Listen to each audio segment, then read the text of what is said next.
nekaj časa slabo vodstvo in s tem je bila v Sloveniji velika škoda narejena. Kar se pa tiče zadeve Mercatorja, v nobenem primeru ne sme biti zadeva končana, zato ker mislim, da slovenski državljani, kako tudi politiki, lahko se morajo zahtevati. Potrebujemo zelo jasen odgovor, ali je Agrokor, ali je financiral kakšne preprečevalne akcije v Sloveniji za širšo in kako specializirano javnost in če je to financiral, kje je ta denar končal. No, tudi vi ste sodelovali po preprečevalni akciji na nasprotne strani, torej in sindikati, in dobavitelji, in minister Križanič, tole ste bili plačani za nasprotne strani. Ravno obratno, kako se zavedate, sem še vedno minister slovenske vlade in minister slovenske vlade moram počasi tudi razmišljati to, kar je v Sloveniji redko, kaj je državni interes. Pravijo, da boste morali plačati vsi, ki ste bili proti, če se karkoli zgodi s Pivovarno Laško, če se karkoli zgodi z NLB, da nosite odgovornost tudi finančno. Kako boste odgovarjali na to? Da odgovornost nosijo predvsem tisti, ki skušajo pomembno slovensko premoženje prodati nekomu, ki je brez denarja. Tajkunskih prevzemov smo imeli v Sloveniji že preveč, preveliko škodo so naredili in temu je potrebno narediti konec. Zakaj ne pristajate na argument, da za njimi stoji EBRD, ki sodeluje tudi s Slovenijo in ne slabo? Ta in podobne argumente ne držijo. Če greš v tako veliki nakup, ali predložiš denar, ki je deponiran na ustrezni banki, ali predložiš bančno garancijo v vrednosti celotnega posla, ali pa zavezujoče ponudbe oziroma pisma partnerjev, nič od tega ni bilo naredeno. Ste se dobili z EBRD-om, da ste bili na pogovor, vendar se na to niste odzvali? Jaz se nisem odzval na pogovor za Agrokor in za EBRD, pa sem dobil naš finančni minister, kako veste. Jaz sem samo kmetijski minister. In kaj so bili pogovorom? Ne, jaz ne govorim o podkupninah, jaz govorim samo o dveh zadevah.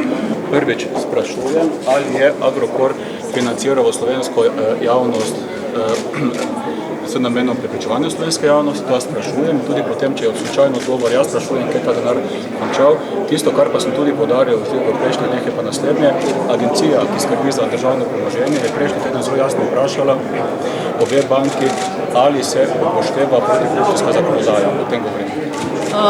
Kaj pa, če bi kupil s nekdo drug, recimo nemška trgovska veriga ali finančni sklad, bi bil vaš odziv morda drugačen? Vi poznate, da pri Agrokorju jaz imel dva zadržka. Prvi zadržek je, da kupec ni trgovinska veriga, ampak je proizvajalec hrane. Ker seveda jim čestitam in želim dobro poslovno pot naprej. Vendar, proizvajalec hrane seveda želi svojo hrano prodajati. Tukaj je bila skrb ministra, ki govorim za slovensko proizvodnjo hrane. Drugo vprašanje pa zelo enostavno. Kako lahko nekdo kupuje, ki nima denarja, tako kot premoženje? Pravijo, da ima denar. Ja, to ne se dokaže. So rekli, da stojijo in imajo pisma EBRD-ja podpisana. A ste jih videli? Ja. Dejansko sem jih, ampak EBRD se verjetno ne podpiše čisto na vsako možnost, ali pač? EBRD o tem sploh še ni razpravljal. Vi imate možnost, da verjamete poslovnemu subjektu iz tuje države ali da verjamete ministru slovenske vlade, komu boste verjeli v vaše hočete. Kaj pa pismo, ki ga je EBRD pisala pred časom ministru Križaniču, kjer stoji za Agrokor, tudi to pismo se naj vam to pismo dejansko pokaže, kakor tudi širše slovenske javnosti. Mi poznamo uradno stališče EBRD-ja in uradno stališče, da nima stališče te zadeve. To smo še povedali, kdaj?